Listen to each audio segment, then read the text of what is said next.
Welcome to the Howell Business Beat, where we delve deep into the dynamic world of entrepreneurship, innovation, and success stories, bringing you the latest insights and strategies to thrive in today's competitive business landscape. We're interviewing industry leaders and exploring trends that shape the future of commerce. And today we're joined by Karen Gill, owner and broker of Coldwell Banker Town and Country, to discuss the latest trends in housing and how that really impacts the region that we're in, but also our overall economy. So thank you so much, Karen, for joining us. We're also joined by my co-host, Diane Samples. Welcome, Diane. Thanks for being back. Hello. It is Mercury retrograde. I'm here. Hey, there we go. She made it. And you did too, Karen. So thanks for joining us in studio today. Thanks for having me. I'm excited to be here. Absolutely. So tell us a little bit just about who you are, your background, How much time you got? I know, right? Well, awesome. That's what we love to hear. How did you get into real estate and what do you love about it? Well, how I got into real estate was when I was 18, I had a girlfriend I hung out with, and I said, we should get our real estate licenses. So we went and took the class, and I took the test. I failed it. And I said, oh, geez, real estate's not for me.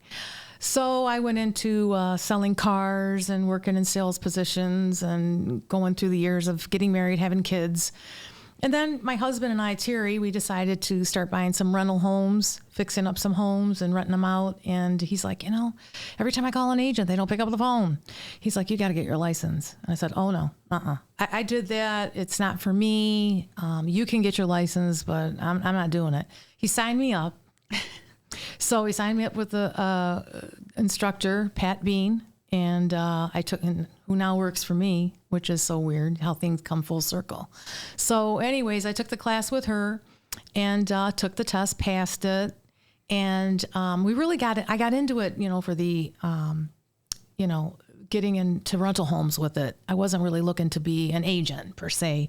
I was just like, I can get on the MLS. I can find out what's available. We can build our portfolio.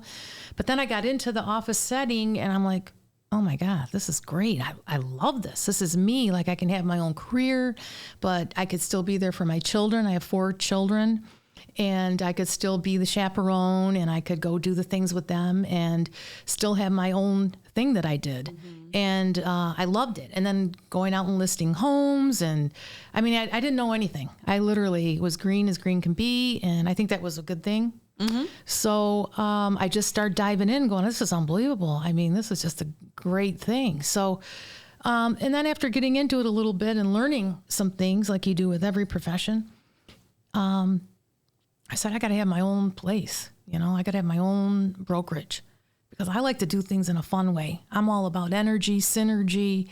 I want to work with other like-minded people. I'm just, I don't fit into the mold. I'm always got to be that fly in the ointment type person. So I wanted to create a place that was fun, attracted the right people that were like-minded, and we could build something together and do some fun real estate together. And that's kind of how Town and Country grew. I actually went back to the Coldwell Banker office that I started at in 2002 and bought it from my previous broker. So Coldwell Banker Town and Country has been around for a very long time. It was called Brighton Town and Country on the corner across from Lou and Carl's. So that's where I got my start with Coldwell Banker. And I'll tell you what, just been loving it ever since and grew it into 5 offices, 5 locations. And I'm blessed to have the best staff ever. And the agents are my family. Mm-hmm. So I'm really blessed. I don't go to work. I get to do what I love doing, and that's teaching people how to do real estate. I don't list and sell anymore. I used to. During the recession, I listed, I sold, I was a broker, I cleaned the toilets, I did everything, okay? Right. And then I put a sign in my window that says, we are not participating in the recession. Mm-hmm. And so, got through that, and I don't know who that person was, but somebody came inside me and did all that stuff. I don't know who it was, but we survived and thrived, and we're blessed to work with the people we work with every day. And keep doing, we do, making memories, helping people pick a lifestyle, really. That's what it's all about. You don't sell a home. A home sells itself, and it's your gut instinct when you walk in the door, whether this is going to be a good space for you and create family memories, because you can't push anybody into buying a home. That happens naturally, organically. And that's why I kind of like to say we're kind of like the holistic approach to real estate, you know? Absolutely. And I love that approach. I love that story. I didn't realize that you had started, kind of exploring the real estate industry at such a young age, and were totally turned off. I mean, it's amazing, like you said, when it comes full circle, and you never know where life is going to lead, right? And look at you today. Now, how long have you been the broker owner of Coldwell Banker? Since 2006. 2006. So I got licensed 2002. I had my broker's license within the 3-year span of getting my license, because you had to wait 3 years. And how many agents do you have today? We've got over 80 agents, 5 locations, and we got productive agents, people that are really team players, good people that are looking to grow their business. And all my agents, I always am pushing them to buy investment properties. So I'm like, you're not really doing your job if you're not buying an investment property. So my husband and I teach them how we did it, how we got successful with it. And so that's exciting for me to watch, to see them creating that financial freedom in the future for retirement. Because where's retirement? You're going to bank on Social Security? I don't think so. Mm-hmm. Yeah. So. Right. Absolutely.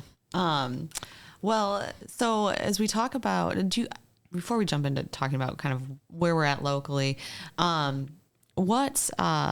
you guys do commercial property then too? Oh, yeah. All right. We do everything. Everything. Anywhere in the state of Michigan. Okay. UP. Anywhere. All right. Anywhere and everywhere. And if you need a referral for Florida or any other state, we'll do a referral and find you an agent in that area that's full-time qualified and knows your market area that you want to move into. So it's so important. And just instead of, picking an agent off the internet, you don't know what you're getting. So. Well, real estate is interesting. I think that it's something that everybody's always talking about or keeping a pulse on what's going on in real estate, because I think it's really telling about, what we can predict within our economy, or as we look at forecasting the economy, real estate has a huge impact on that. So over the course of the last 3 years, what a roller coaster. Crazy. So unbelievable. Right? Zig Ziglar always says, no matter what the market's doing, the best answer in the world is unbelievable. Right. I Go like either way. That is a perfect answer for just about any question. Unbelievable. Yeah. I like it. So where are we at today? And with the housing market, I know interest rates. What are you seeing, forecasting? Anything that you could share with us that's relevant to the conversation today? Well, everybody's all nervous right now because the interest rates are going up. And I'm telling you, if you look back at interest rates years ago, but I get it. The price of real estate's gone up, which is great. It's catching up from where we were at the last recession. Mm-hmm. It should be where it's at. Mm-hmm. It's only going to keep going up. Our average sale price in Livingston County is right around $430,000 and $300,000 for a condo. Do you believe it? Remember when I got into the business, if I could get a $200,000 listing, that was a lot. Wow. So the only thing I see with that is it hurts a lot of first-time home buyers, the interest rate, because you get less home, and it's hard to find something under $200,000 right now. But the market is really going to be bursting at the seams because we have so much demand and no supply. So this is not the recession of 2008 and 9. That's when prices were deflating. Mm-hmm. People owed too much. It was a bubble. Mm-hmm. This is not because of bad appraisals at all. This is inflation, and this is the costs going where the prices are going where they really should have been a long time ago, actually. So if you look historically, we're really right where we need to be, and they're only going to keep going up. So these people talking about the doom and gloom with the market, we might see a bump, and I'm saying a bump, not what we had before, but there always is a correction. It is always cycling. So, but it's not going to go down to where these prices are going to go. If anything, with the demand getting higher, the prices are going to go up. So it's kind of exciting in a sense. The market's going to be booming after we go through whatever correction it is we got to go through. Mm-hmm. And we know it because the inflation, the perfect storm, high interest rates, inflation, something's going to burst. But after that, I see things going crazy. The market's going to go nuts because people, I'm telling you, Americans, they love to shop, they love to buy, and they are just like this, wanting to sell and wanting to move, but they're waiting. They're waiting for what are they waiting for? Yeah, that's a kind of well. And you brought up a really good point too, is that this is completely it's a completely different scenario from what we were in 2008 and 2009. And I think we have a whole generation of buyers who have only seen an interest rate at zero, or not zero, but like 1%, 2%, or 3%. Yeah. So they don't remember. I mean, I did mortgages for 20 years. The first mortgage I wrote was at 12%, and that was a bargain. Yes. I mean, historically, we're right where we should be with interest rates to offset investments. I locked into an ARM at 7%. Well, and I would agree with that. However, I think the flip side of the coin, and I think the challenge of those higher interest rates right now is also the cost of living. Yes. Right. So the cost of living expense isn't what it was when you wrote your first mortgage. Yep. So Absolutely. I think that that's where people are finding it challenging to just sit there and kind of take that almost leap of faith. And it truly feels like a leap of faith, I think, right now for some, considering the instability with almost everything. Yes. And I think that's a big part of it is gas not is knowing. Expensive. So you have less to pay the bills at the end of the week. So you have to look at your mortgage payment. But the thing is, too, is you got to buy. If you see something you like and it's what you want, you got to buy it. You can always refinance it down the road. You know it's going to go down. Next year it's going to go down to 5. Where are the down. interest rates currently sitting? They're over 7. Okay. So, they're trying to get it up to 8. They keep saying they're going to have another hike before the end of the year. I heard that. And, when they do that, what does that really do but just cause more fear in the market? That's why you got to, do what you got to do for your family. If you need to move, make the move. You can refinance down next year. Add it up. But see, this is what people don't think about either. So right now we're still seeing multiple offers on properties. So if you're paying 30, 40 grand over on a property, add up that extra amount on your payment for a little bit of a higher interest rate. It still is not going to match what you paid over. So if you can get a good deal on a house right now and you don't have to go over too much, or even if you're paying full price, you're doing good because. Right. Are you seeing that trend? Are you seeing some of the prices come in a little bit where they're supposed to be instead of having that more of that bidding war that we were seeing previously? It depends on the property. Okay. It's so spotty. Like some properties are like gone before they even go live. They have a coming soon sign out and sellers are like, I don't want a bunch of people going through my house and they knocked on my door or whatever. But then there's ones that sit because there are some sellers out there that think people are dying to buy a house. So I'm going to price it real high. Well, buyers have the internet at their fingertips all morning, noon, and night. They know what things are going for, and they don't want to overpay. But it's funny when there's a bidding war, everybody wants to, I want to get in because it's like an auction. Everybody's it's like the FOMO, the fear of missing out. Exactly. Part of that competition, right? Yeah. I'm going to win. Yeah. Well, and I think at the end of the day, too, it's like anything you have, whether it be a vehicle or your home, your house is only worth what someone's willing to pay for it. That's it. So you could price it wherever. And you have to have a buyer that's willing to pay that amount of money. Exactly. And you have to take the emotion out of it, which is extremely hard for people to do. It is. Because that's where your memories are. That's where you've raised your kids. Yes. And it has more of a emotional value sometimes than the monetary value. Well, and like you said from the beginning, it's a feeling, and it's hard to take that out of it when it is a feeling. And it can be an emotional roller coaster, especially, I think, more so even for those first-time home buyers. Well, they like everything. Who doesn't? No, I mean, it's American culture. Excited, and that's where we come in and our expertise and say, listen, this is going to be a lot of work. Are you handy? We go through the drill. But they're fun to work with first-time home buyers, and they're excited. And but there's still people that got to do stuff. They still have to move, and they got their kids moving to college, and they got these empty rooms. They're paying all this heat bill for and electricity, and they want to downsize. Or I'll tell you right now, you got a second home you're sitting on, and you're not doing anything with it. You need to get it Airbnb. You need to lease it, or you need to sell it, because right now the prices are wonderful. Yeah, I have a friend who she bought a condo a few years ago, and she bought it it's downtown Rochester, really tiny little place, studio. But she bought it so her son could go to the school district anyway.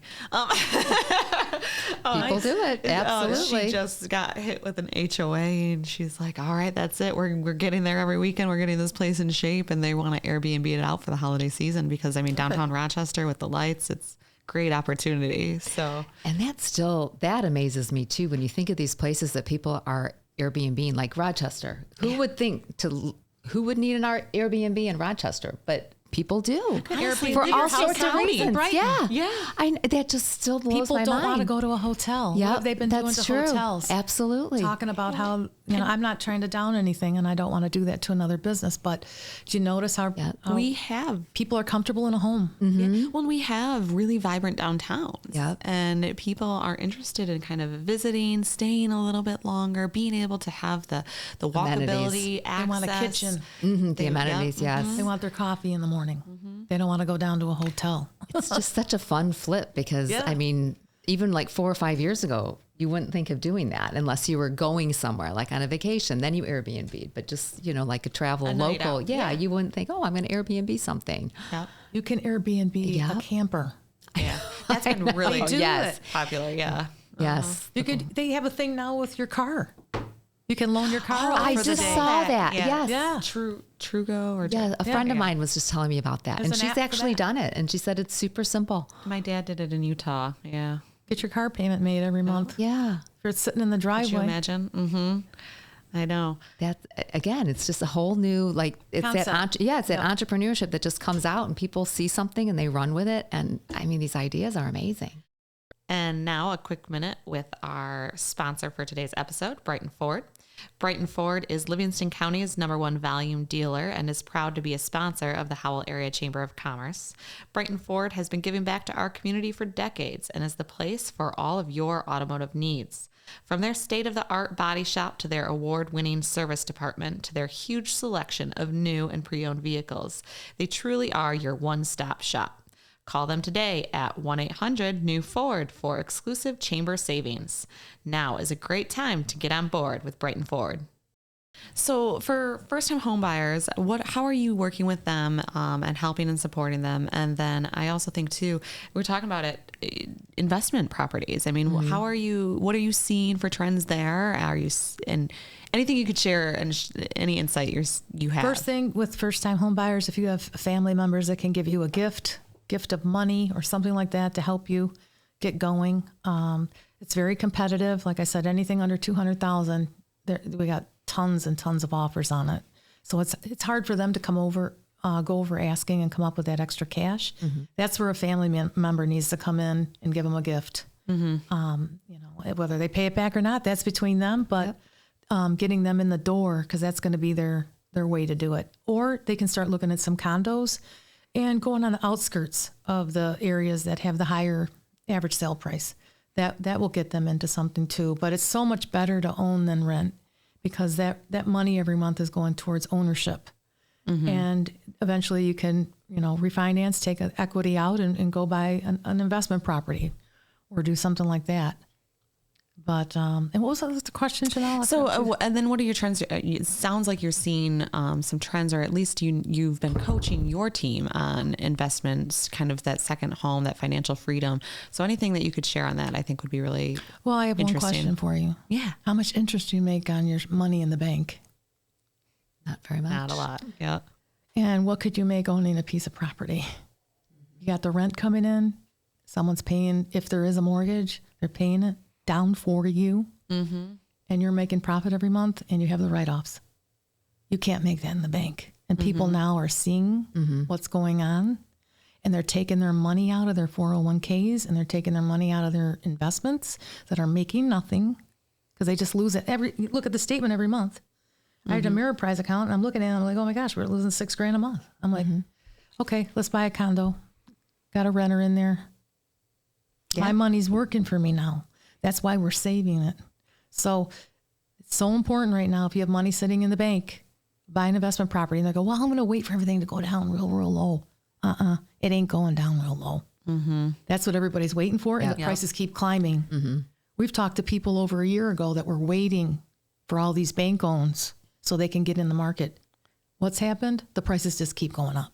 Mm-hmm. So I'm not saying forget about the cost of it, but look at your return on investment. If it works out on paper and you're making a profit, it's a win. Mm-hmm. It's a win. Because what are you making on your statements in the bank? I mean, people got some big money sitting in a savings account making nothing. Absolutely. But guess what the bank's doing with your money? They're reinvesting it and they're making money. Reinvest it 10 times over. Yeah. And they're making the interest off your money. Yeah. Thank you very much for your deposit. So not against banks, but I'm about being self-driven, have yourself set up for your own financial stability and security and your own retirement. No one thinks about retirement. We all think we're going to live forever. And we might live a lot longer because people are living a lot longer. But the point is what kind of lifestyle you want when you get to be in your 70s and 80s. You want Meals on Wheels, or do you want to have yourself set up? You got how many addresses as your employees working for you, bringing you in money? That's a great way to look at it. You know? Instead of, I can't make no money because I can't get my Social Security check. You're limited. Oh my gosh, really? You could be making tens of thousands and you're worried about a couple thousand here. It's like, you got to get the mind right. But everyone right away wants to go to, it's risky. Owner rentals are risky. Or what if the furnace goes? It's like, that cracks me up. What if the furnace goes? All right, furnaces last like 25 years. So guess what? How old is the furnace on it? And if you need to put a home warranty on it, do it. But see how such things like stigmatisms and stuff, they stick with people. I think talk them out of it. Fear in general, fear. I mean, I think that's the biggest hurdle in overcoming some of these things. But I think when you're talking about entrepreneurship, ownership, some of these ideas, you're going beyond that. I mean, you're taking that leap of faith. There's one favorite quote I love, and I don't even know who it's by, but it says, "Be willing to risk failure in order to succeed." Nobody that's been successful has not had no risk. So there's risk. Brene Brown, we have it up in our office. It's choose courage over comfort, and then fear over failure. So everything anyone wants is one step outside their comfort zone. I believe that. And I think in order to grow, you have to fail, because until you find out maybe what you're not good at, how do you know what you are good at? And so you have to take different journeys and different paths and experiment. And I mean, within reason, but still be able to know that, okay, you know what, if this doesn't work out, it's okay. And I think that's a different mindset. And I mean, I know we've talked about that with kind of this next generation is they just leap. They do. I mean, their mindset is, or at least with my son, it's like, you know what, if it doesn't work, okay, we'll try something else. But they don't let that keep them back. They're excited to try it too. They're excited to do it. It's like, this is great. And if it doesn't work, okay, it doesn't work. Well, something else will come up. You know. Yeah. And then you know not to do that again. And you learn from exactly. And I agree with that too. And it could be generational, but I also think that the more time you spend just on this earth and on this planet, the higher the stakes become. So the higher the stakes, cautious. Yes, I think there's obviously more risk. So I think there's always an opportunity to balance risk and reward. Right. And looking at that and approaching that in a strategic way and mindset. And I appreciate anybody that's willing to take that leap of faith, because it is risky no matter what. But anything you do, you risk your life just walking out the door, going into your car. Exactly. Yeah. But here's the thing. How many people are sitting on good credit scores right now and not doing a dang thing with them? You got a good credit score? Why aren't you buying some rental properties? Exactly. Why aren't you buying some homes? Like, think about it. People are wasting that good credit score. It's sitting there. Yeah. They work so hard for it, to keep it, to maintain it, and they don't make it work for them. You don't pay tax on borrowed money. I listen to Rich Dad, Poor Dad. Yeah. You guys use other people's money to make money. People always think, that sounds good, but there must be a gimmick. It must be something to it. No, it's that simple. It is. When I show agents in my office how to build wealth through real estate, they just, oh my God, this is crazy. Now I want another one. I want to get another house. They've got the bug. And they go in, they do the work and the work, and you got to limit yourself. What are you capable of doing? If you don't know how to do anything, then you're going to need to buy something that's already done. Or you just need paint and carpet. Yep. I was going to say, or you need the resources to help get it done. Yeah. It's not a big deal. I've done a lot of them myself. Well, the nice thing is YouTube kind of shows you how to do just about anything. I can't tell you how many things I've done with YouTube. We've replaced a water bladder tank, a hot water heater, YouTube it all. Fix a dishwasher. Yep. Install a dishwasher. Hook up a water line. Well, it kind of goes back to that old adage of, if you can read, you can do anything. If you can watch and listen, You can pretty much do just about anything. You can figure it out. Yes. Yep. Lawnmowers too. Fix lawnmowers. But the thing too is with investing in real estate, why that's what got me into this whole industry to begin with, is that when, let's say the world does, crumble, it's not gonna, but let's say it does. You got something to fall back on. Let's say, they say you don't have a job tomorrow. You got something. You know how that feels, that power you have every day, that comfort? Everyone's looking for comfortability.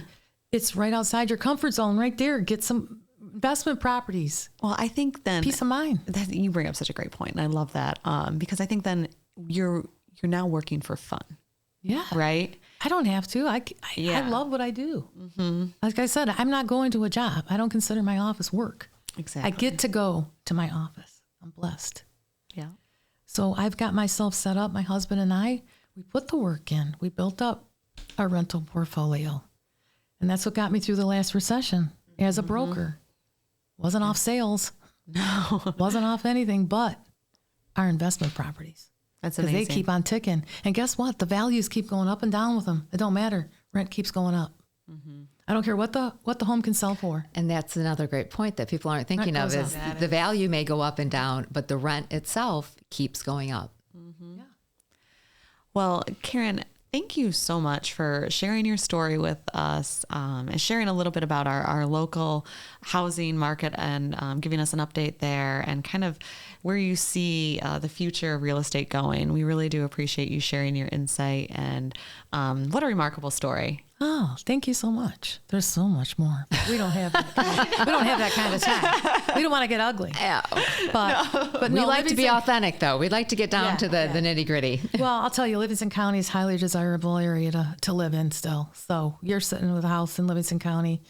You're doing well because our prices just keep going up. Our values are going up. It's a great place to invest, live, work,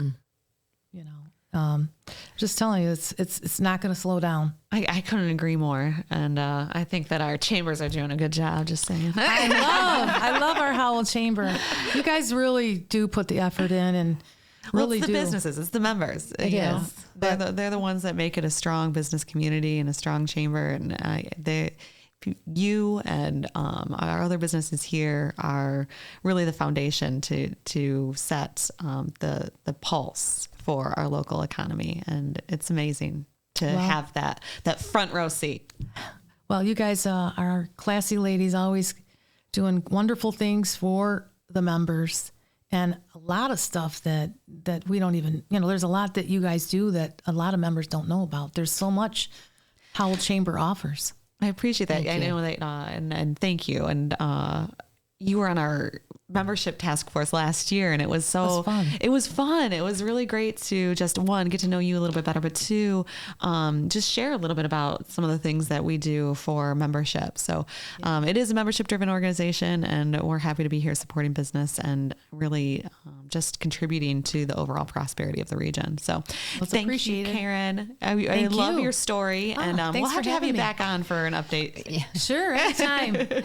After the Mercury retrograde, we'll have you back on, and when we're all back on our even axis, and we'll delve deeper into that story. Sounds like a plan. I like it. Thank you. All right. Well, thanks for tuning in, and until next time.